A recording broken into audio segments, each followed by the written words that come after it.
Mga idol, sa isang interview ay inamin mismo ni Luis Nery na talagang mahihirapan siya sa nalalapit na laban nila ni Casimero Cuadro Alas.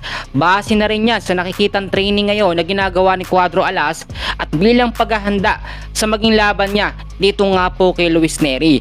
So ano ba yung mga advantage at kalamangan ni Casimero dito at kung bakit nasabi ito ni Luis Nery?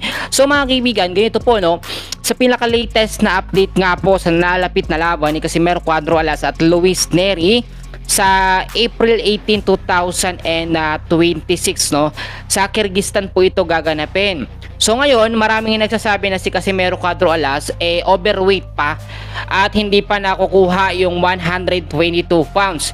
Pinagbabasihan po kasi ngayon ng mga basher yung mga training na ginagawa ni Cuadro Alas at kung paano naman ito lumamon pagkatapos ng training.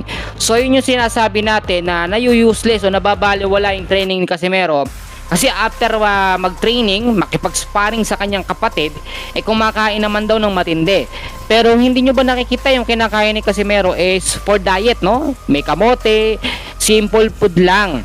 At yung sinabi naman ni Luis Nery na talagang mahihirapan siya kay Casimero, ang pinagbasihan po dito ni Luis Nery, yung mga huling naging laban nga po ni Casimero Cuadro Alas. Nakita naman natin no, yung mga huling laban niya talagang hindi napapatumba si Alas at sobrang tikas talaga ng pangangatawan.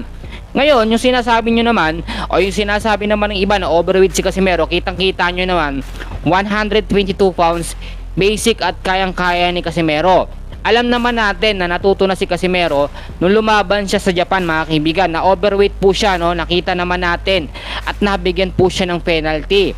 Sa pagkakataon ito mga kaibigan, hindi na po yun mangyayari.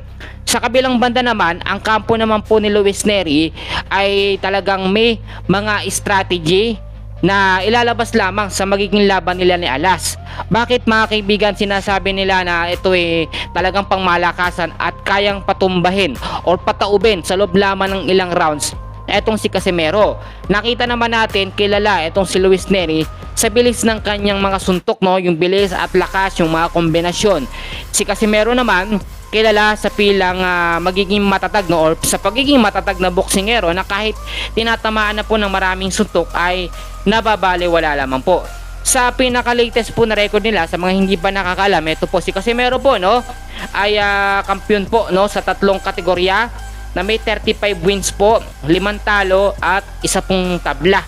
Samantalang ito namang Mexicano na si Luis Nery, meron pong 2 beses na kampiyon no? May 2-time champion na po siya at may record po siya ng 37 wins at meron pong 2 talo. Sa kabilang bandla, hindi na natin pagbabasihan kung ilan yung talo ni Casimero, kung ilan yung panalo nitong si Luis Nery, kasi ibang level na ito. Super bantamweight pong paglalabanan nila na kategorya dito mga kaibigan, may titulo po talaga ito.